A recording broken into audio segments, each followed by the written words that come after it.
पहला क्वेश्चन हम लोग का पूछा हुआ है, the least upper bound axiom state that every non empty subset of R that is bounded above has which of the following in R. यानी हमसे कहा है कि अगर कोई हम सीक्वेंस लें तो उसमें द लिस्ट अपर बाउंड को क्या नाम देंगे। जैसे अगर हमने एक सीक्वेंस ले लिया ए बराबर जैसे 10, 9, 8, 7 और ये हमारा ऐसे चलता चला जाएगा। तो इसमें जो लिस्ट अपर बाउंड हम लोग देखें टॉप पे कौन सा नंबर है, तो टॉप पे हमारा कौन सा नंबर है 10, यानी 10 से इधर कोई नंबर नहीं है और 10 से इधर कोई बड़ा नंबर नहीं है, तो इसे हम लोग बोलते हैं LUB, लिस्ट अपर बाउंड। और इसी को एक और नाम दिया जाता है सुप्रीमम। ये हमारा क्या है सुप्रीमम। अगर पूछा जाए यहाँ पे सुप्रीमम ए क्या होगा, तो सुप्रीमम ऑफ ए क्या होगा 10 हो जाएगा। तो इसमें पूछा था लिस्ट अपर बाउंड हम लोग क्या नाम देते हैं, तो हमारा आंसर हो जाएगा सी सुप्रीमम इन आर। अब इनफीमम की अगर हम लोग बात करें तो इनफीमम इसमें नहीं पता किया जा सकता क्योंकि ये नंबर कहाँ पे कम होके जाके रुकेगा इसकी जानकारी इसमें नहीं है। लेकिन अगर एक एग्जाम्पल और ले लें, जैसे हमने ले लिया 4, 3, 2 और 1, यहीं पे सेट को हमने बंद कर दिया, तो 4 जो हमारा ये तो LUB है, लिस्ट अपर बाउंड है। और यहाँ पे ये सीरीज बंद हो रहा है कहाँ पे 1 पे, यानी सबसे कम यानी लो नंबर पे हम लोग देखेंगे तो कौन है 1 है। तो इसे हम लोग GL भी बोलते हैं, ग्रेटेस्ट लोअर बाउंड, और इसे हम लोग नाम देते हैं इनफीमम। तो इसमें पूछा जाएगा इनफीमम क्या है, तो इनफीमम ए हमारा क्या हो जाएगा 1, और इसमें LUB यानी लिस्ट अपर बाउंड टॉप वाले नंबर को हम लोग क्या बोलते हैं सुप्रीमम, तो सुप्रीमम ऑफ ए हमारा क्या हो जाएगा 4। तो इसमें बहुत छोटी सी बात पूछी गई थी कि लिस्ट अपर बाउंड को क्या कहते हैं, तो सी हमारा सही हो जाएगा सुप्रीमम इन आर। दूसरा क्वेश्चन इसमें 6x² माइनस 11x+4 का गुणनखंड यानी फैक्टर पूछा है, जो कि बहुत ही आसान सा क्वेश्चन है और ये यकीन करिए 2026 TGT का ही सवाल है, ये पूछा गया था, तो इसको लगाने की जरूरत नहीं है, सबको पता है। इसका जो आंसर हो जाएगा हमारा बी हो जाएगा 2x-1 और 3x-4 सही हो जाएगा। क्वेश्चन नंबर 3 पे हम लोग आते हैं। दिया है कि एक फ्लो चार्ट है और उसमें यहाँ पे क्या है कि पहला नंबर बोला है कि x को रीड करें, फिर बोला है कि y is equal to 2x+3 हमको कंप्यूट करना है, और कहा है कि यदि y निकालने पे अगर उसका मान 10 से बड़ा आता है तो जो हमारा आउटपुट होगा यानी जो हम आंसर लिखेंगे वो इससे देंगे। अगर ऐसा नहीं होता यानी y का मान अगर 10 से बड़ा ना आके छोटा आ जाता है तब हम लोग इसमें रखकर इसका आंसर देंगे, और इसके लिए x की वैल्यू दिया है कितना 4।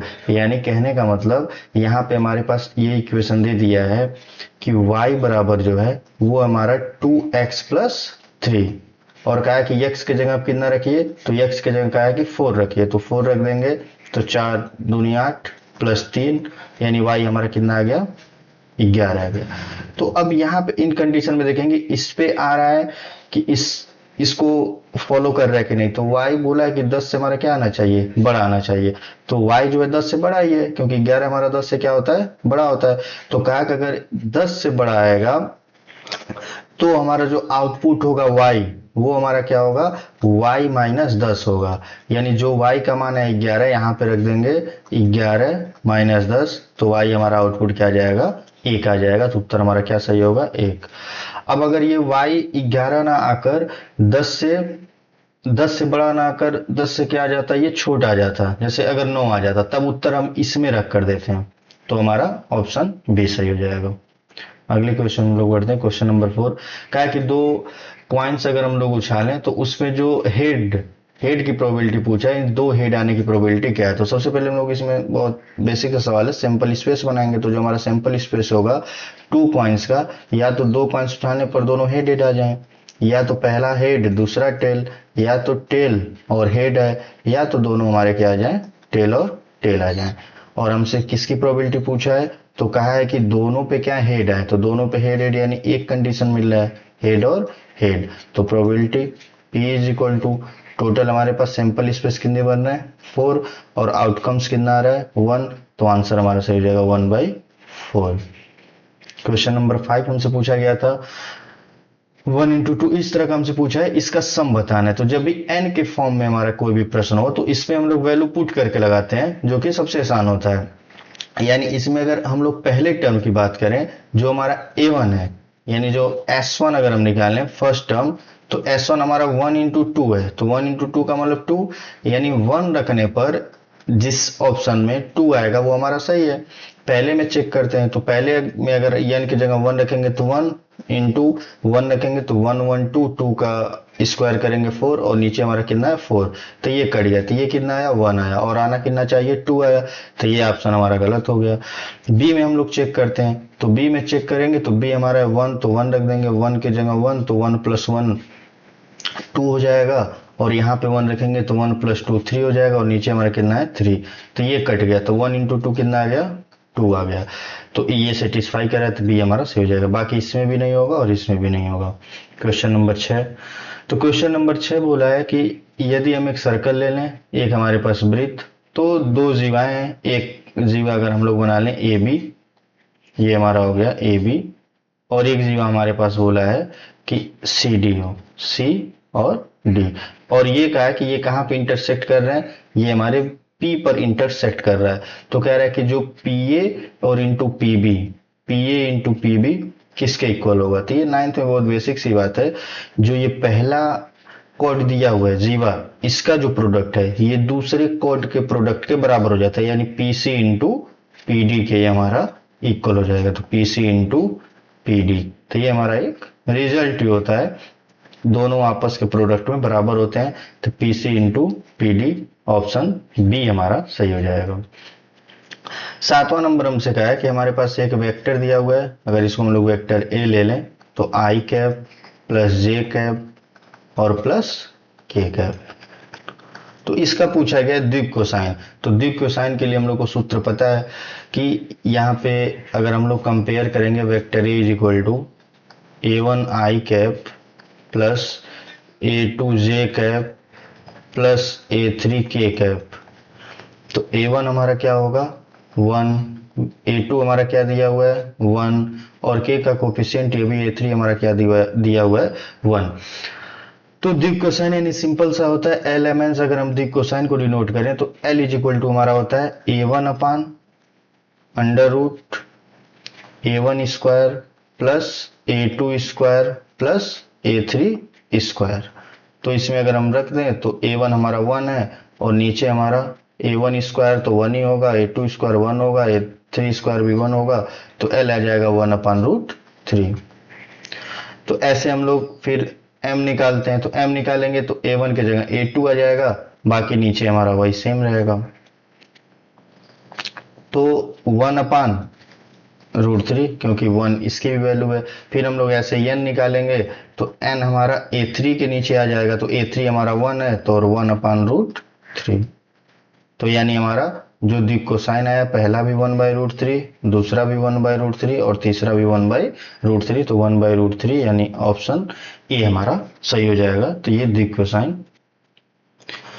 क्वेश्चन नंबर 8 हमसे पूछा है कि अगर हमारा कोई the scalar triple product a dot b cross c क्या रिप्रेजेंट करता है, तो ये हमसे पूछा गया कि ये क्या रिप्रेजेंट करता है। तो ये हमारा डायरेक्ट हमको याद रखना है कि वैल्यू माप पैरेललोपाइप्ड होता है, ये a इंटू बी क्रॉस सी।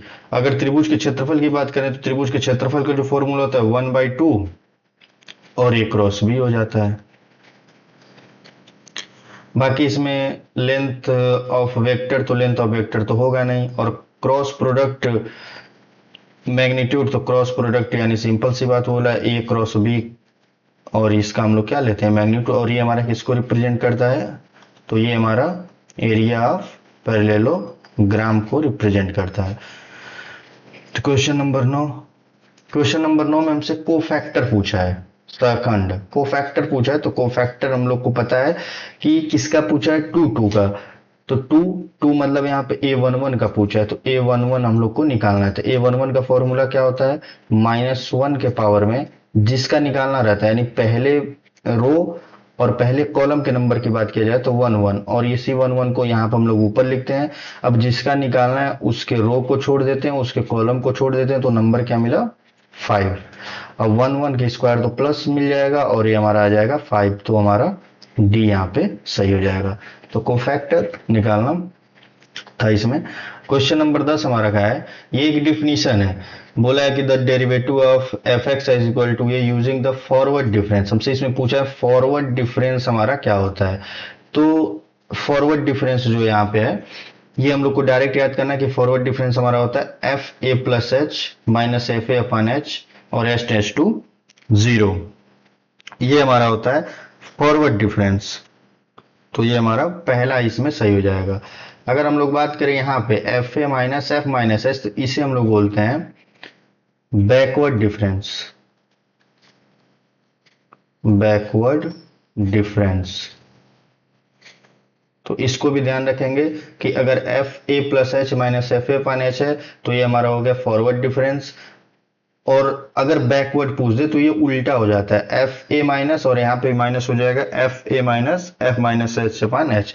अगर तीसरा हमसे पूछ दे सेंट्रल, इसमें 3 होता है, तो अगर हमसे सेंट्रल डिफरेंस पूछ दे, सेंट्रल डिफरेंस, तो सेंट्रल डिफरेंस के लिए याद रखेंगे ये हमारा होता है F A plus H minus F A minus H, और नीचे जो होता है वो 2h हो जाता है, और यहाँ पे ये भी वही है h टेंड्स टू 0। तो हमारा होता है सेंट्रल। तो याद रखेंगे अगर हमसे पूछ दिया फॉरवर्ड के लिए तो फॉरवर्ड के लिए होगा, बैकवर्ड के लिए होगा, और सेंट्रल के लिए यहाँ पे मैंने लिख दिया। Question number 11th। तो 11th में कहा है कि अगर ये हमारे पास एक क्यूबिक इक्वेशन दिया गया और इसमें alpha plus beta plus gamma पूछा गया है, तो बहुत बेसिक सा सबको पता है कि अल्फा प्लस, अगर हमारे पास कोई क्यूबिक इक्वेशन है a x cube plus b x square plus c x plus d बराबर 0। यहाँ पे हम लोग रिवाइज थोड़ा सा कर लेते हैं। तो तीनों का जो सम होता है यानी alpha plus beta plus gamma, ये होता है हमारा माइनस बी बाई ए। दूसरा हमारा होता है अल्फा बीटा बीटा गामा और गामा अल्फा, ये होता है हमारा सी बाई ए। और फिर हमारा होता है अगर तीनों का एक साथ प्रोडक्ट लें अल्फा बीटा इंटू गामा, तो बी सी डी, तो फिर हमारा आता है माइनस डी अपन ए। याद करने का तरीका क्या है कि अल्टरनेट करके साइन इस पे चलता है, साइन में ही सबसे ज्यादा लोगों को कंफ्यूजन रहता है। तो सबसे पहले माइनस, फिर प्लस और फिर माइनस, बी सी डी। तो हमसे क्या पूछा है, पहला वाला हमसे पूछा है कि हमको बताइए कि alpha plus beta plus gamma, तो ये हमारा होता है माइनस बी अपान ए। बी हमारा कितना है -6 है, और ए अपान यानी एक्स क्यूब का कोफिशिएंट 1, तो आंसर क्या आ गया 6। तो 6 हमारा सही हो जाएगा, यानी विकल्प डी हमारा सही हो जाएगा। क्वेश्चन नंबर 12 क्या है कि यदि पाइप ए एक टंकी को 10 घंटे में तथा पाइप बी उसी टंकी को 15 घंटे में भरता है, दोनों को एक साथ खोला जाता है, 3 घंटे बाद पाइप ए बंद कर दिया जाता है, तो शेष टंकी को भरने में पाइप बी को कितना समय लगेगा। तो हमसे कहा गया है कि जो हमारा एक टंकी ए है ये हमारा कितना लेता है 10 घंटा समय लेता है, और जो हमारा एक टंकी बी है ये हमारा 15 घंटा समय लेता है। इस तरह से हम लोग शॉर्ट ट्रिक्स लगाएंगे, बाकी ट्रेडिशनल हम लोग नहीं लगाएंगे। तो 2 टंकी है, तो इनका हम लोग जब भी ऐसे क्वेश्चन हमारे कार्य में भी पूछे जाते हैं, तो कार्य में हो या टंकी भर रहा हो सब एक ही जैसे लगेगा। तो 10 और 15 का यहाँ पे हम लोग एलसीएम ले लेते हैं, 10 और 15 का एलसीएम लेंगे तो हमारा क्या हो जाएगा 30। यानी ये जो 30 आता है ये टोटल काम को रिप्रेजेंट करता है। और अगर हम लोग पानी भर रहे हैं तो यानी ये पता चला कि हमको 30 लीटर पानी यहाँ पे भरना है, टोटल काम। तो अब यहां से फिर इसको हम डिवाइड करते हैं, तो 10 से कितनी बार में कटेगा 3 बार में, और ये 15 से कितनी बार में कटेगा 2 बार में। तो ये जो काट कर निकलता है इसकी एफिशिएंसी पता चलता है, क्षमता, यानी जो ए है और ये 1 घंटे का पता चलता है कि ए जो है वो 1 घंटे में 3 लीटर पानी भरता है, जो बी है वो 1 घंटे में 2 लीटर पानी भरता है। तो कह रहा है कि दोनों को एक साथ खोला गया और 3 घंटे बाद बंद किया गया, तो 3 घंटे बाद ए को बंद किया गया, तो 3 घंटे तक ये दोनों साथ में काम किए। यानी ए अगर 1 घंटे में 3 लीटर पानी भरता है तो 3 घंटा तो साथ में काम किया, तो उसने कितना पानी भरा होगा 9 लीटर। और बी भी 1 घंटे में 2 लीटर भरता है, तो अगर 3 घंटे उसने काम किया तो कितना भरा 6 लीटर। यानी दोनों मिलकर 3 घंटे में 15 लीटर पानी भर चुके हैं, और टोटल हमारा पानी कितना है 30 लीटर। तो 30 में से 15 लीटर तो पानी भर चुका, तो बचा कितना 15 लीटर पानी शेष बचा हुआ है। अब ये जो 15 लीटर है वो कौन भरेगा बी, क्योंकि ए को बंद कर दिया गया। तो बी 1 घंटे में कितना भरता है 2 लीटर पानी अपना भरता है, तो यहाँ पे 15 लीटर भरना है, तो बी की एफिशिएंसी से हम लोग भाग देंगे कि टोटल 15 लीटर पानी है और इस भरेगा कौन, बी, तो 2 से हम लोग डिवाइड करेंगे, तो ये हमारा कितना 7.5 आवर ये हमारा लगा देगा, यानी 7.5 घंटे में ये काम करेगा। क्वेश्चन नंबर तीसरा बहुत बेसिक सा सवाल है, कक्षा 9 में अगर आप लोग पढ़े होंगे तो इसको ध्यान देंगे। ये कहा कि x-2 अगर इसका फैक्टर है तो पूछा हमसे a, यानी x-2 अगर फैक्टर है तो x इज इक्वल टू 2, इसमें हम लोग क्या करेंगे, पुट कर देंगे, put x is equal to 2, तो 2 रखेंगे तो 2 का क्यूब 8 माइनस 2 का क्यूब 2 का स्क्वायर 4 और 4 तियां 12 प्लस 2 और a और माइनस 6 और ये इज इक्वल टू हो जाएगा 0, तो 12 में से 8 गया -4 और -4 -10, 10 को उधर भेजेंगे तो प्लस का 10 और काट देंगे तो 2 पच्चे 10, यानी ए जो हमारा आया 5 आया।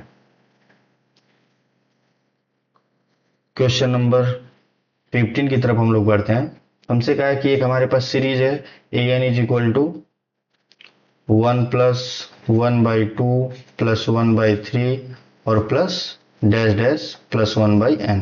तो ये पूछा कि इसमें से हमारा कौन है, बाउंडेड है, कोची है कि नॉट कोची है, तो डाइवर्जेंट है, कोची एंड डाइवर कन्वर्जेंट है, कोची बट नॉट कन्वर्जेंट हमसे पूछा गया है। तो इसको हम लोग, इसके लिए हमको समझना पड़ेगा, ये हमारा सीक्वेंस और सीरीज का क्वेश्चन है।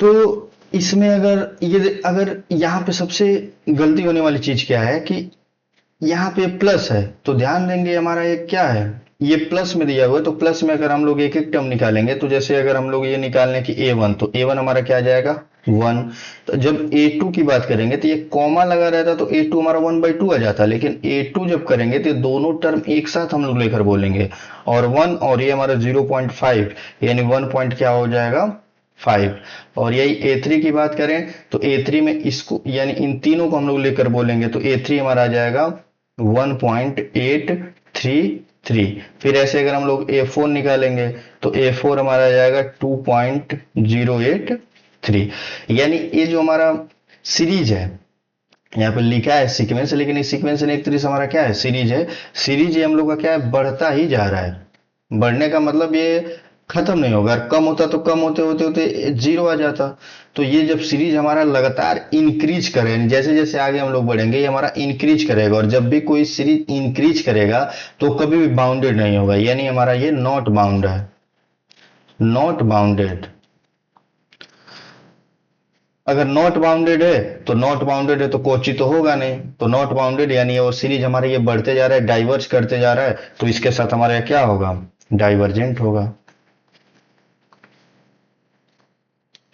सबसे ज्यादा कंफ्यूजन क्या होता है, अगर इसी सवाल को मैं ऐसे लिख दूं, अगर ये ऐसे पूछ दिया गया था 1/2 1/3 और डैश डैश से हमारा 1/n तक रहता, तो यहां पे ये जो सीरीज है ये 1, फिर ये हमारा क्या 1/2 फिर 1/3, यानी ये सीरीज डिक्रीज होता जा रहा है, क्योंकि a1 ये होगा, a2 क्योंकि यहाँ पे कॉमा सेपरेट, a3 ये होगा, तो ऐसे सीरीज करते करते कहीं ना कहीं 1/∞ और ये जाके 0 पे हमारा खत्म हो जाता था। इस सीरीज को तब हम लोग बाउंडेड बोलते हैं, ध्यान से यहाँ पे देखना है, और ये हमारा तब क्या होता, बाउंडेड होता, और जब बाउंडेड होता तो हमारा कन्वर्जेंट हो जाता।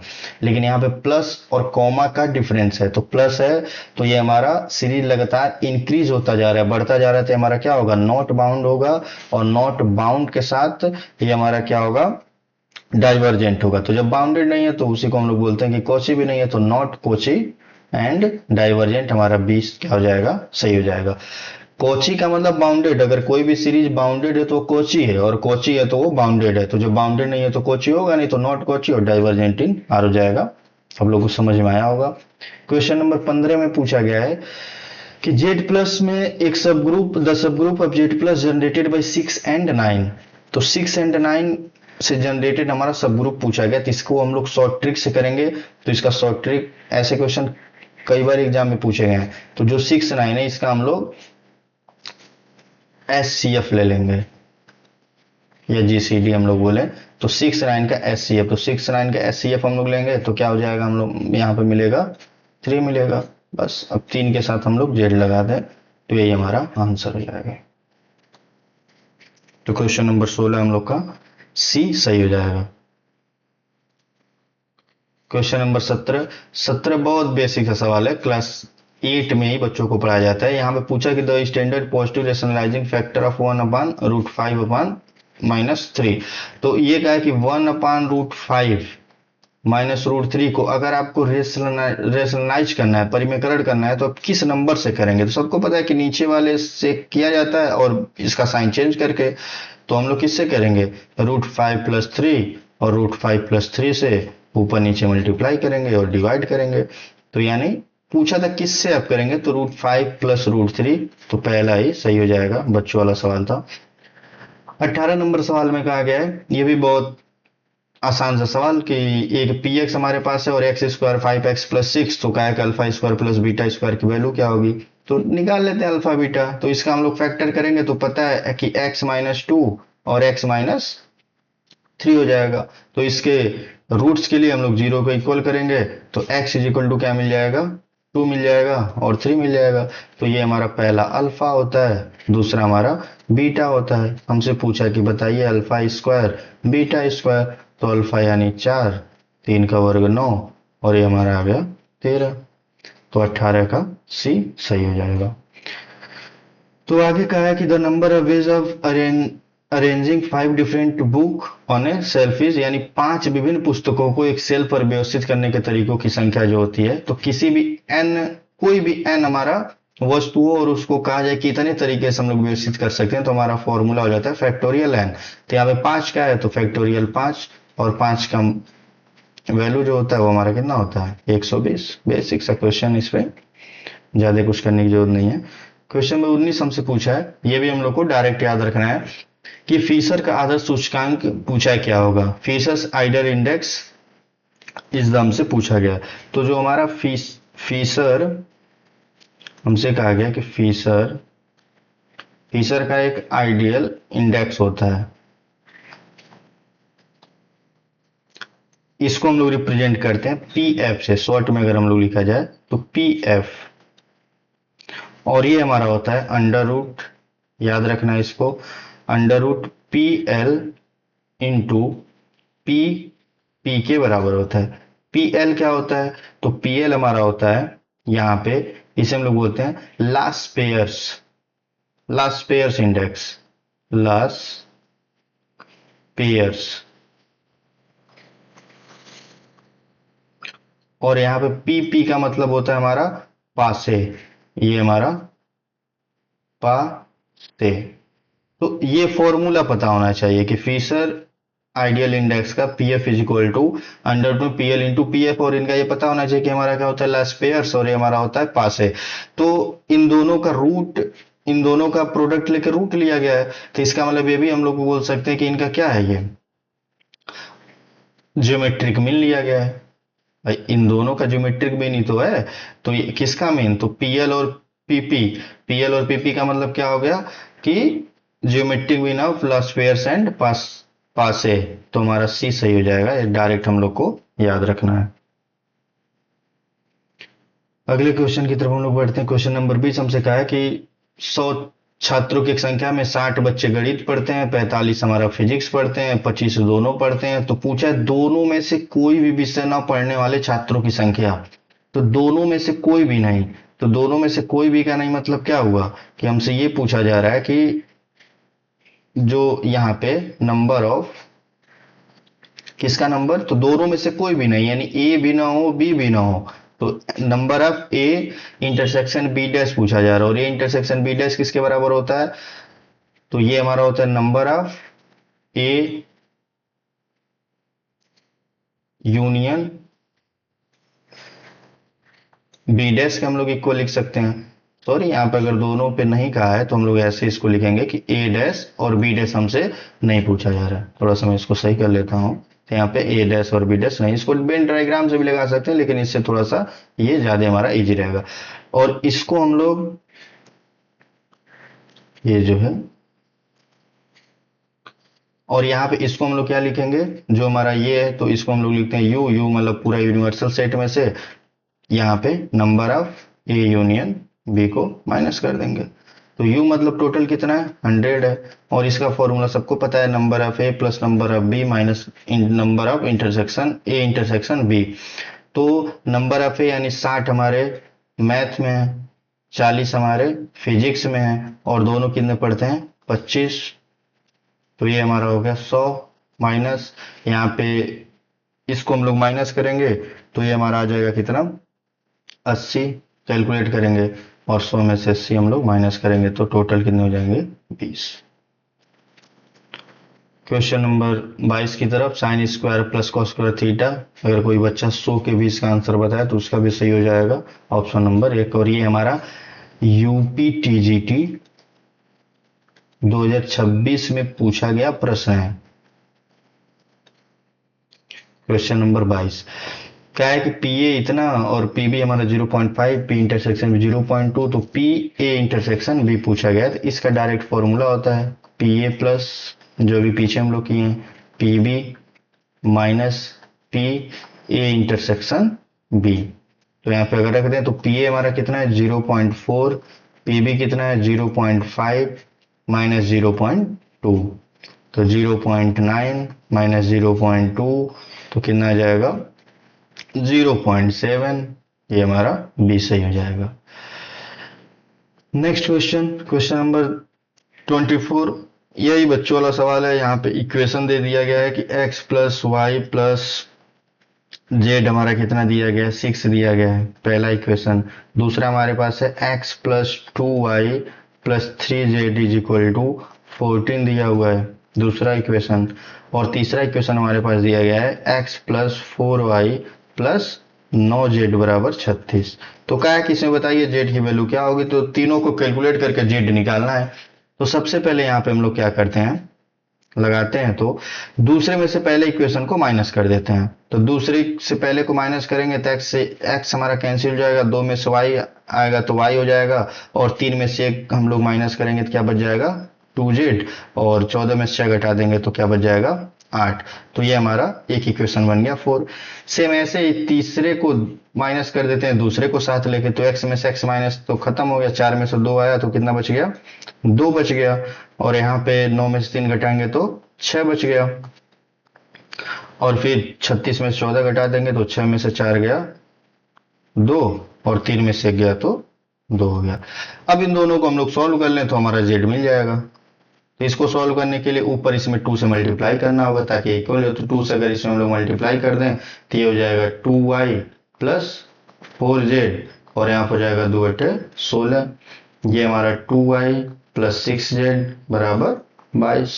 बस इसको सॉल्व कर लें, माइनस कर देते हैं क्योंकि z चाहिए, तो y से y तो 2y कैंसिल हो गया, यहाँ पे हम लोग घटाएंगे तो 6 में से 4 तो ये हो गया माइनस 2z, और 22 में से 16 को घटा दें तो 22 में 16 घटाएंगे तो कितना बच जाएगा, यहाँ पे 22 में 16 हम लोग घटाएंगे तो 12 में 6 गया तो -6, तो z इज इक्वल टू 3। बाकी अपने तरीके से भी इसको आप कर सकते हैं, सी हमारा सही हो जाएगा। क्वेश्चन नंबर 25 हमसे कहा है कि a force F is equal to 3i cap plus 4j cap minus k cap newton में दिए हुए डिस्प्लेस अ पार्टिकल फ्रॉम इतने से इतने पर, अगर इसको हम रिमूव कर रहे हैं तो द वर्क, तो वर्क हमारा यानी W पूछा है तो W होता है F इंटू S। तो पहले हम लोग S पता कर लेते हैं यानी डिस्प्लेसमेंट, तो S हमारा क्या होगा, तो S यहां से यहां तक किया जा रहा है तो इसको हम लोग इसमें से इसको माइनस करके इसका हम लोग वेक्टर फॉर्म बनाते हैं। तो 4 में से 1 घटाएंगे तो कितना आ जाएगा 3 आई कैप, 3 में से 2 घटाएंगे तो 1 यानी 1 जे कैप, और 1 में से -1 घटाएंगे तो ऐड हो जाएगा तो +2 के कैप, ये हमारा S हो गया। तो W is equal to F into S, तो ये तो हमारा दिया हुआ है 3i cap plus 4j cap और -k कैप डॉट S यानी 3i cap plus j cap और +2 के कैप। तो बस इसको सॉल्व कर लेते हैं, तो i का i में तो 3 का 3 में 9 हो गया, 4 का 1 में तो 4 का 9 4 हो गया, और माइनस इसका कराएंगे तो 2 हो गया, तो 9 और 4 में से 2 गया तो 2 यानी कितना गया 11, तो 11 जूल हमारा आंसर हो जाएगा। नेक्स्ट क्वेश्चन क्या है कि x² - 1 और x² + 2x + 1 का HCF बताइए। तो एक्स स्क्वायर माइनस वन को हम क्या लिख सकते हैं, x plus one into x minus one, और इसका हम लोग फैक्टर करेंगे तो ये हमारा क्या हो जाएगा, एक्स प्लस वन और एक्स प्लस वन, क्योंकि दो नंबर जिसमें मल्टीप्लाई करने पर वन है और इनको ऐड करने पर टू है, तो एक्स प्लस वन और एक्स प्लस वन, तो दोनों में कॉमन यानी हाईएस्ट कॉमन फैक्टर एचसीएफ, तो दोनों में कॉमन क्या नजर आ रहा है, एक्स प्लस वन। तो 10 सेकंड का भी नहीं सवाल है, एक्स प्लस वन, और ये यूपी टीजीटी 2026 का सवाल है, बार बार बताते चलें ताकि आप लोग को ऐसा ना लगे कि अपने मन से सवाल लिया गया है। The class mark of the class interval, class interval class 10th में हम लोग सीखते हैं, क्लास इंटरवल दोनों का डिफरेंस ले लेते हैं, तो दोनों का डिफरेंस कितना है, 10 है, बस खत्म। और subset of matric space is open, अगर कोई मैट्रिक सब ये लिया सबसेट लिया गया और वो क्या है, ओपन है, तो if and only if its complement, complement यानी उसका पूरक पूछा गया, पूरक मतलब उल्टा, तो अगर हम लोग ओपन लेंगे तो ओपन का उल्टा क्या होगा, क्लोज होगा, तो ये हमारा सही हो जाएगा। अब यहाँ पे कई लोग सोचेंगे कि ओपन बाउंडेड, बिल्कुल नहीं, बाउंडेड तब हम लगाते जब अनबाउंडेड होता, तो ओपन, ओपन का हमारा कॉम्प्लीमेंट क्या होगा, क्लोज्ड होगा। क्वेश्चन और साइन टू थीटा, बच्चे को भी पूछेंगे तो वो भी बता देगा, साइन टू थीटा हमारा क्या होता है, two sine theta into cos theta. यहाँ पे अगर इसने थोड़ा सा टेन वाला भी पूछा होता तब भी समझ में आता कि साइन टू थीटा का फॉर्मूला टेन के फॉर्म में क्या होता है, two tan theta upon one plus tan square theta, और बाकी इसमें ये सही हो जाएगा। क्वेश्चन नंबर 30 की हम लोग बात करें तो इसमें लामिस थ्योरम होता है, स्टैटिक्स का सवाल है, तो Lami's theorem applies to a particular equilibrium under, तो ये सीधा सीधा हम लोग को याद रखना है कि ये तीन समवर्ती समतली बल होता है, थ्री कॉन्ग्रुएंट कोप्लेनर फोर्स में काम करता है, थ्योरम है, इसको लामिस थ्योरम याद रखना है। 32 में पूछा गया है कि D Y by D X, यानी हमारा डिफरेंशियल इक्वेशन का सवाल है, तो D Y by D X is equal to two X पूछा है, तो इसका जनरल सोल्यूशन पूछा है, तो x को x की तरफ कर देंगे तो dx उधर जाएगा, तो 2x इंटू डी एक्स। अब बोथ साइड इंटीग्रेशन ले लेंगे, तो y का इंटीग्रेशन y 2 और x का x square by two plus c, 2 से 2 कट जाएगा, तो हो जाएगा y बराबर एक्स स्क्वायर प्लस सी, तो हमारा पहला ही विकल्प है y बराबर X square plus C. Question number 33 की बात किया, the polar equation of a conic with focus at the pole semi latus rectum L है, तो और इसका इसेंट्रिसिटी जो है उसके अंदर था ई दिया है, जिसका ध्रुवीय समीकरण पूछा है, तो ध्रुवीय समीकरण का पूछा गया, जिसको भी डायरेक्ट ही याद रखा जाता है, ये हमारा जो है द पोलर इक्वेशन सही हो जाएगा, डी वाला L upon R 1 plus E cos theta. Question number 35 में मानक विचलन पूछा है, तो मानक विचलन यानी स्टैंडर्ड डेविएशन, तो स्टैंडर्ड डेविएशन का फॉर्मूला होता है H D is equal to sigma x minus x bar का होल स्क्वायर और अपान होता है टोटल नंबर यानी एन। तो सबसे पहले एक्स बार निकालेंगे, तो एक्स बार मतलब कि मीन यानी माध्य निकालना है, तो टोटल नंबर को जोड़ेंगे हम लोग, तो टोटल नंबर जोड़ेंगे, यहाँ पे दो 4 2 6, 6 4 10, 6 14, फिर 14 5 19, 19 5 34, फिर 34 और 9 7 ये 16, तो ये हमारा हो जाएगा 40। और टोटल कितने नंबर हैं, तो 1 2 3 4 5 6 7 और 8, तो नंबर से हम लोग भाग देंगे, तो ये हमारा कितना आ गया 5, तो x बार हो गया। अब x माइनस एक्स बार हम लोग निकालेंगे, तो x माइनस एक्स बार निकालने का मतलब कि सभी नंबर का निकालेंगे, यानी x मतलब ये जो नंबर है 2 4 4 4 5 5 7 9, इसमें से 5 को घटाते चलेंगे, यानी सबसे पहले 2 में से 5 को घटाएंगे तो क्या मिल जाएगा -3, फिर हम लोग 4 को घटाएंगे, यहाँ पे 4 में से 5 को घटाएंगे तो -1, फिर 4 को घटाएंगे तो -1, फिर 4 में से 5 को घटाएंगे तो -1, फिर 5 में से 5 को घटाएंगे तो 0, 5 में से 5 को घटाएंगे 0, फिर 7 में से 5 को घटाएंगे तो 2, और फिर 9 में से 5 को घटाएंगे तो ये हमारा आ जाएगा 4। अब इसका स्क्वायर भी करना है और सम भी लेना है, यानी sigma x minus x bar का स्क्वायर, तो ये हम लोग total 9 plus 1 plus 1 plus 1 plus 0 plus 0 plus 2 का वर्ग 4 और 4 का वर्ग 16, तो ये हम लोग टोटल ऐड कर लेंगे, तो ये हमारा आ जाएगा 32। अब इसमें अगर उठा के हम लोग रख दें तो रूट में sigma x minus x square की वैल्यू हमने पता कर लिया कितना 32। टोटल कितने नंबर हैं 8, तो कट कर कितना आ जाएगा 8 चौका 32 यानी √4, और √4 की वैल्यू कितना 2। तो ये हमारा बी करेक्ट हो गया। क्वेश्चन नंबर 36 लॉग का क्वेश्चन है, जो कि पहले 9th में था, अब तो नहीं है। तो log 2, तो log बेस 2 रहने देंगे, और 32 को अगर 2 के फॉर्म में लिखें तो 2 के पावर क्या लिख सकते हैं 5 प्लस log बेस इसका कितना दिया हुआ है 3, और ये हमारा इसको अगर 3 के पावर में लिखना चाहें तो 27 को लिख सकते हैं 3। अब 5 हमारा अगर बगल में आ गया तो ये हो गया log 2 बेस 2 प्लस 3 को बगल में लाएंगे तो log 3 बेस 3, और ये हम लोग को पता है कि log a बेस a की वैल्यू जो होती है वो कितना होती है 1, ये हम लोग को याद रखना है। तो यहाँ पे इसकी वैल्यू हो गया 1, इसका वैल्यू हो गया 1, तो 5 और 3 हमारा क्या हो गया 8। तो विकल्प सी हमारा सही हो जाएगा। इसमें पूछा है कि इफ एफ आर से R defined F X is equal to 2x, F X is equal to 2x plus 3, और हमसे पूछा गया है कि आप बताइए एफ इनवर्स एक्स क्या होगा। तो ये सबसे आसान तरीका क्या होता है कि एफ एक्स को हम बना लेते हैं वाई, एफ एक्स हमारा वाई के बराबर होता ही है, और यहाँ से 2x प्लस 3। अब यहाँ से हम निकाल लेते हैं, हमेशा कोई भी प्रश्न हो तो ऐसा ही करेंगे, एफ एक्स को हम लोग क्या ले लेंगे वाई, और यहाँ पे 2x प्लस 3, और यहाँ से x की वैल्यू निकालेंगे। तो x की वैल्यू निकालेंगे तो 2x बराबर क्या हो जाएगा, ये इधर जाएगा तो y माइनस 3, तो x बराबर क्या हो गया y माइनस 3, और नीचे कितना आ जाएगा 2। अब बस f इनवर्स x, तो f इनवर्स x यानी इसको सब ये इधर जो भी है उसको x के फॉर्म में लिख लो, तो x माइनस 3/2, यानी हमारा c सही हो जाएगा। क्वेश्चन नंबर 37 की बात करें तो एफ एक्स दिया है, जी एक्स दिया है, और हमसे पूछा है कि आप बताइए GOF2। तो GOF2 को हम लोग क्या लिखते हैं G, और ये हमारा F2। अब सबसे पहले हम लोग F2 पता करेंगे, तो F2 के लिए हम लोग जाएंगे Fx के पास, तो x की जगह क्या रखेंगे 2, तो 2 रखेंगे तो 2 प्लस 2 क्या मिल जाएगा 4, यानी हमारा F2 की वैल्यू आ गया 4। अब हमको निकालना है G4, तो G4 के लिए G के पास जाएंगे, यानी जहां पे x है वहां पे 4 रख देंगे, तो 4 3 क्या आ जाएगा 12। क्वेश्चन नंबर 38 की बात करें तो ये हमारा एक सेट ए दिया है, एक सेट बी दिया है, तो A union B minus A intersection B, class 11th का सवाल है।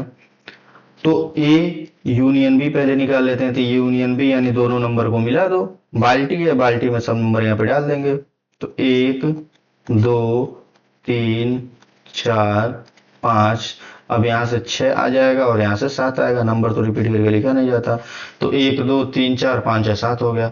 अब इनका कॉमन पूछा है यानी ए इंटरसेक्शन बी, तो दोनों में से जो कॉमन नंबर है उनको लिख लेते हैं। तो कॉमन नंबर कौन है 3 है 4 है और 5 है, 3 4 5, तो 3 4 और 5। अब कहा है कि इन दोनों का डिफरेंस यानी इसमें से इसको माइनस करना है, तो माइनस करने का मतलब कि ए यूनियन बी में जो ए इंटरसेक्शन बी वाले नंबर है उनको हटा दीजिए, यानी 3 को हटा देते हैं, 4 को हटा देते हैं, 5 को हटा देते हैं, तो क्या बचा 1 2 6 7, तो 1 2 6 7 विकल्प डी हमारा सही हो जाएगा। क्वेश्चन नंबर अगला हमारा according to De Moivre's theorem cos theta plus i sine theta के पावर n में, तो यह हमारा एंगल के साथ मल्टीप्लाई हो जाता है, थ्योरम है सिंपल सा, तो cos n theta plus i sign n theta, ये हमारा ऐसा ही हो जाएगा। बस इसमें ये ध्यान देना रहता है कि जो आई हो हमेशा साइन के साथ होना चाहिए, तो आई साइन के साथ है ही। क्वेश्चन नंबर 41 में हम लोग आते हैं, तो 41 हमसे कोटि और घात यानी ऑर्डर डिग्री पूछा गया है, तो कुछ है ही नहीं। हम लोग सबसे पहले डिग्री देखते हैं, डिग्री ज्यादा कहाँ पे 2, और उसी का पावर लेते हैं, यानी हमारा डिग्री 2 हो गया और पावर कितना हो गया 3, तो 2 और 3। अच्छा सम नहीं पूछा है, बस ये हमसे पूछा है क्या होगा, तो 2 होगा और 3 होगा, तो 2 और 3 पहला सही हो जाएगा।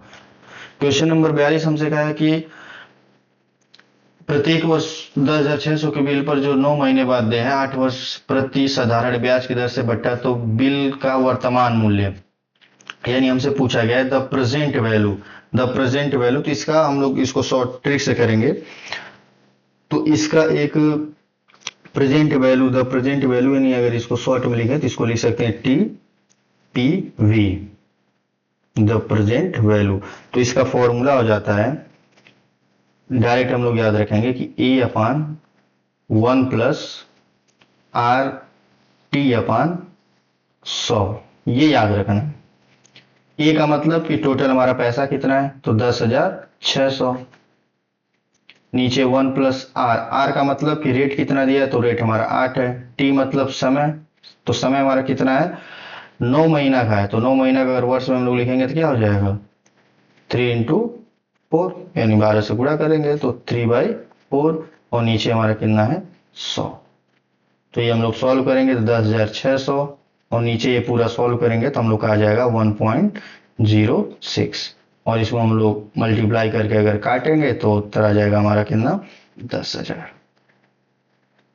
तो 10,000 हम लोग का सही हो जाएगा। तो ये फॉर्मूला याद रखना है द प्रेजेंट वैल्यू निकालने के लिए। अगले क्वेश्चन की तरफ हम लोग बढ़ते हैं। तो क्या है कि एक हमारा अंतराल है, यानी इंटरवल दिया है, वो भी क्लोज इंटरवल, दोनों तरफ से क्या है, क्लोज है, ए और बी। तो पूछा है इसमें कि कौन सा इसमें सही होगा, तो कहा है कि none of the remaining three, केवल इसमें पूछा है कि न्यूनतम मिले, और ये यहाँ पे कहा है कि दोनों मिले, बोथ मैक्सिमम एंड मिनिमम, और यहाँ पे क्या है, मैक्सिमम और मिनिमम कौन सा मिलेगा। तो जब दोनों तरफ क्लोज है तो दोनों वैल्यू हमको मिलेगा। यानी अगर हम ऐसे इसको बंद कर दें 2,10 लिखकर, तो पता है कि नंबर कहाँ से स्टार्ट होगा, 2 से, बीच के सारे नंबर लिखा जाएगा, और 10 से हमारा ये बंद होगा। तो इसमें मिनिमम भी मिलेगा और क्या मिलेगा, मैक्सिमम भी मिलेगा। अगर यही एक तरफ से ओपन रहता, अगर ए कॉमा और इधर हम क्लोज कर दें, और एक एग्जांपल ले लें 2,10 का, तो फिर इसका मतलब क्या होता है कि 2 नहीं लिखा जाएगा, 2 से आगे बढ़ा जाएगा, यानी जो भी नंबर होगा कहां से होगा, 3 से होगा, और कहां पे खत्म होगा, 10 पे।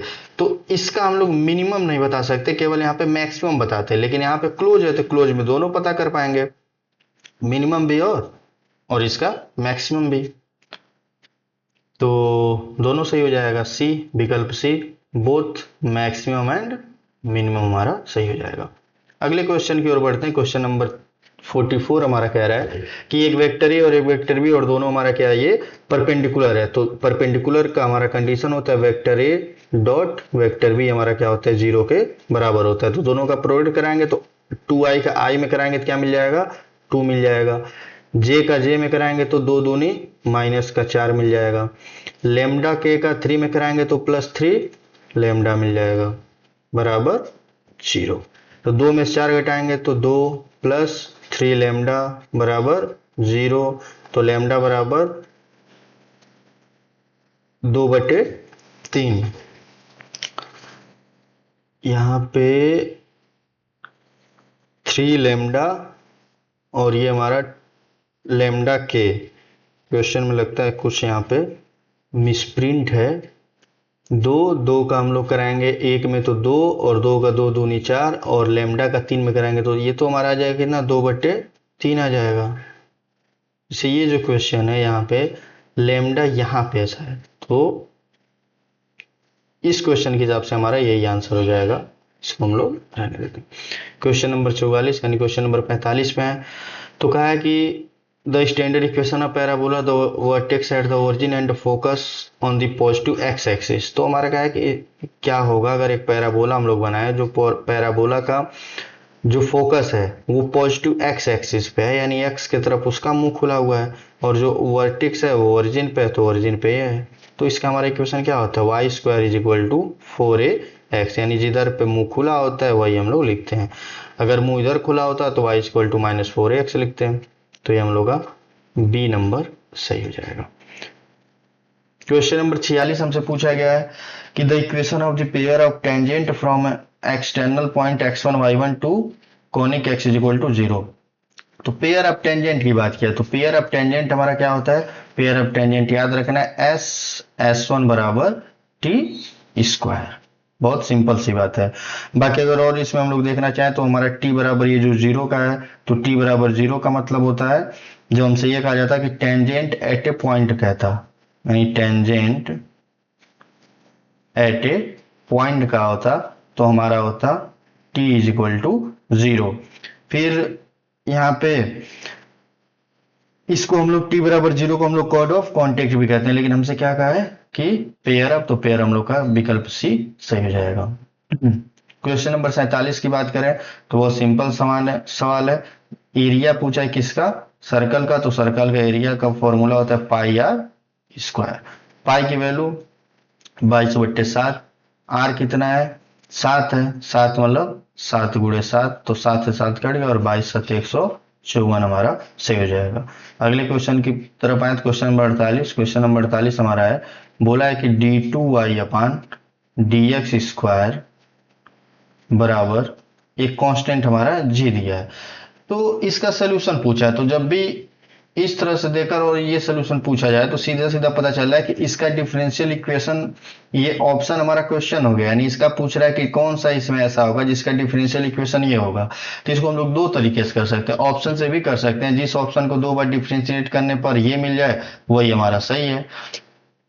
तो अगर ऑप्शन से ना चेक करें, अगर हम लोग ऐसे करेंगे तो फिर हम लोग को इन दोनों तरफ क्या करना पड़ेगा, इंटीग्रेट करके, यानी उल्टा कर करेंगे। तो एक बार इंटीग्रेट करेंगे तो एक डिफरेंशिएशन का टर्म होगा, तो dy/dx मिलेगा, और यहाँ पे क्या मिल जाएगा g, और यहाँ पे x नीचे है तो x के रिस्पेक्ट में ही किया जा रहा है, तो g और x हो जाएगा। फिर एक बार और इंटीग्रेशन करेंगे, और जब एक जीएस करेंगे तो एक हमारा कांस्टेंट भी जुड़ जाएगा c1। एक बार और करेंगे, तो एक बार और करेंगे तो ये हमारा dy/dx, तो इस बार हमारा क्या मिल जाएगा, यहां से खत्म होके y बचेगा, और g तो g x का हो जाएगा x²/2, और c1 को हम लोग करेंगे, c1 का भी करेंगे दूसरी बार में dx के ही रिस्पेक्ट में, यहाँ पे भी dx के रिस्पेक्ट में, तो c1x और एक और कांस्टेंट हो जाएगा c2, तो हमारा d सही हो जाएगा।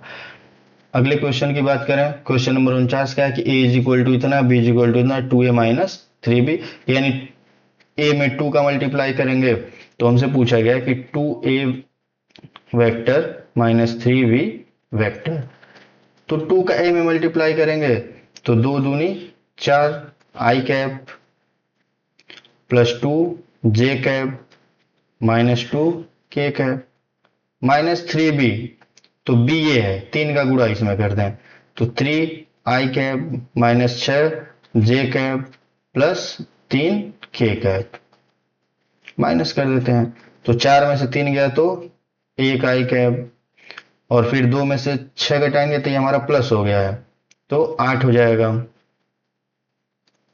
और -2 तो ये भी माइनस हो गया, तो -5 k कैप, यानी विकल्प हमारा कौन सा सही हो जाएगा, i + 8j - 5k, विकल्प डी हमारा सही हो जाएगा। क्वेश्चन नंबर हम लोग आगे बढ़े तो क्वेश्चन नंबर ये हम लोग का 49, क्वेश्चन नंबर 50। तो पूछा है the range of projectile field velocity u at angle theta on horizontal ground, बहुत साल पूछा गया और ये हमारा स्टैटिक्स का सवाल है, तो इसका उत्तर हम लोग को डायरेक्ट याद रखना है। 50 का जो हमारा होगा सबको पता होगा, 50 का option number u² sin 2θ/g, यानी ये हम लोग का पहला ही दिया हुआ है, सही हो जाएगा। क्वेश्चन नंबर 51 की बात करें तो in a triangle with area triangle semi parameter s दिया है और अपोजिट वर्टेक्स है तो radius r, opposite vertex r, तो एरिया पूछा गया, तो इस एरिया का सूत्र डायरेक्ट हम लोग को याद रखना है, डेल्टा/s - ए होता है, विकल्प डी हमारा सही हो जाएगा। क्वेश्चन नंबर 52 की बात करें तो कहा है कि एक समीकरण हमारे पास ये है और एक समीकरण हमारे पास ये है, तो कहा है कि 2 समीकरण दिया है तो इनके हलों की संख्या पूछ रहा है, तो इसको हम लोग हलों की संख्या, जब भी 2 समीकरण पूछे तो ये भी हम लोग क्लास 10th का सवाल हो गया, यानी a1/a2, तो a1/a2 निकालेंगे तो 2/4, तो 2/4 करेंगे तो क्या आ जाएगा 1/2। फिर हम लोग अगला कोफिशिएंट b1/b2 निकालेंगे तो b1/b2 यानी 3/6, तो 1/, ये भी 2 आ गया। फिर हम लोग c1/c2 निकालेंगे तो c1/c2 यानी 7/14, तो ये भी कितना आ गया 1/2। और हम लोग को पता है जब तीनों बराबर होते हैं a1/a2 बराबर b1/b2 बराबर c1/c2, तो इसका मतलब ये दोनों लाइन क्या है, पैरेलल है, और एक पैरेलल का मतलब इसमें हलों की संख्या क्या होगी, कोई हल नहीं, पैरेलल है तो फिर कोई हल नहीं, सॉरी, ये जब हमारे तीनों आपस में बराबर होते हैं तो इसको हम लोग क्या कहते हैं, ये हमारे कोइंसिडेंस यानी संपाती रेखा, यानी एक दूसरे के ऊपर ही हो जाएंगे तीनों कंडीशन, तो जब एक दूसरे के ऊपर ही रेखा हो जाती है इसके हमारे क्या होते हैं इनफाइनाइट सोल्यूशन। जो यहाँ पे अगर सबकी बात कर लें तो यूनिक सोल्यूशन हमारा क्या कंडीशन होता है, A1/A2 इज नॉट B1/B2 के इक्वल होता है। अगर कोई सोल्यूशन नहीं कहा होता तो कोई सोल्यूशन नहीं, मतलब वही पैरेलल वाली बात हो जाती। तो पैरेलल का कंडीशन क्या होता है, A1/A2 और B1/B2 तो बराबर होते हैं, लेकिन C1/C2 हमारा बराबर नहीं होता। और एग्जैक्टली दो हल तो वो अलग चीज हो गया, और अनंत हल मतलब कि तीनों आपस में बराबर आ गए, तो ये हमारा सही हो जाएगा। क्वेश्चन नंबर 53 की हम लोग बात करें तो क्या है कि the sum of first 20 terms of an AP whose first term 3 common difference 5। तो इस फॉर्मूले से हम लोग करेंगे Sn is equal to n/2 2a plus n-1 into D. 2026 TGT में ऐसे ऐसे क्वेश्चन पूछे गए हैं कि किसी को यकीन नहीं होगा कि इसी का ये है। तो क्वेश्चन नंबर 53 में जो है डायरेक्ट इसका आप लोग सॉल्व करेंगे तो ये हमारा हो जाएगा 1010, इसका उत्तर आ जाएगा। क्वेश्चन नंबर 14 हमसे पूछा गया है कि आइडेम्पोटेंट कब होता है। तो आइडेम्पोटेंट हम लोग को याद रखना है जब ए स्क्वायर बराबर ए होता है। जब ए स्क्वायर बराबर आई होता है तो ये हमारा क्या होता है, इनवोलेटरी होता है। जब ए स्क्वायर बराबर 0 होता है तो हमारा क्या होता है, ए स्क्वायर बराबर 0 हमारा नीलोपोटेंट होता है। और ए का डैश अगर ए के ही बराबर आ जाता है तो इसे हम लोग क्या बोलते हैं, सिमेट्रिक बोलते हैं। तो क्वेश्चन नंबर 55 की बात करें, ए एन बराबर 2 बी एन अगर 3 हो तो A N plus B N पूछा है। छोटा सा बच्चा भी करे आंख बंद करके तब भी इसका आंसर कितना बताएगा, 2 और 3 को जोड़ के 5। क्वेश्चन नंबर 56 पे, तो question number 56, the area bounded by Y is equal to X square, और एक्स एक्सिस लाइन जो लेना है हमारा वो कहां से लेना है, 0 से 2, और किसको करना है, एक्स स्क्वायर डी एक्स। तो एक्स स्क्वायर डी एक्स यानी एक्स क्यूब बाई 3, और कहां से, 0 से 2। तो 1/3 अगर बाहर कर लें तो एक्स की जगह 2 रखेंगे तो 8, फिर 0 रखेंगे तो 0, तो 8/3 वर्ग इकाई हमारा आंसर हो गया। क्वेश्चन नंबर 57 पे पहुंचे हैं। तो 57 का है कि the kinetic energy of body mass 500 ग्राम और 20 मीटर पर सेकेंड। तो काइनेटिक एनर्जी का हमारा सूत्र क्या होता है, क्लास 10th में 9th में लोग पढ़ते हैं, हाफ mv²। तो यहाँ पे 1/2, अब ये हमारा ग्राम में है तो ग्राम में, तो इसको हम लोग किस में ले लेंगे, किलोग्राम में। तो किलोग्राम में करेंगे तो हमारा 500 ग्राम है, तो किलोग्राम में करने के लिए 1000 से हम लोग क्या करेंगे, डिवाइड करेंगे, तो हमारा हो जाएगा कितना, 0.5। और v हमारा कितना है, ये तो दिया हुआ है 20, तो 20 का स्क्वायर। तो सॉल्व करेंगे तो ये हमारा आ जाएगा 100 जूल। तो ये 100 जूल हमारा बी सही हो जाएगा। क्वेश्चन नंबर 58 की बात करें तो साइन ए प्लस बी और माइनस साइन ए माइनस बी पूछा है किसके इक्वल होगा। तो इसको हम लोग फॉर्मूला से करेंगे। साइन ए प्लस बी हमारा क्या होता है, sign A cos B plus cos A sine B, फिर माइनस, तो माइनस लगा देंगे, और ये हमारा साइन ए माइनस बी, तो sign A cos B minus cos A, और ये साइन बी। तो इसको सोल्व करेंगे तो ये माइनस साइन ए कॉस बी कट जाएगा, और ये माइनस जाके प्लस हो जाएगा, तो 2 कॉस ए साइन बी हमारा उत्तर हो जाएगा, 2 कॉस ए साइन बी, विकल्प भी सही हो जाएगा। क्वेश्चन नंबर 60 की बात करें तो कहा है कि a set S in R is called dense R in. अगर यानी किसी कोई सेट है और उसका अगर हम लोग कॉम्प्लीमेंट लें तो उसी के बराबर आ जाए, यानी एस डैश जो है एस के ही बराबर आ जाए, तो ये हमारा हो जाता है क्लोजर इन आर होता है। तो याद रखेंगे क्लोजर इन आर हमारा सही हो जाएगा। तो इस तरह से हम लोग यूपीटीजीटी 2026 में पूछे गए प्रश्न 1 नंबर से 60 नंबर तक किया। बाकी अगले वीडियो में हम लोग 60 से लेके 125 तक करेंगे। आई होप आप लोग को समझ में आया होगा, बहुत सिंपल सवाल था। तो यहाँ तक देखने के सभी लोग का वेलकम, थैंक यू।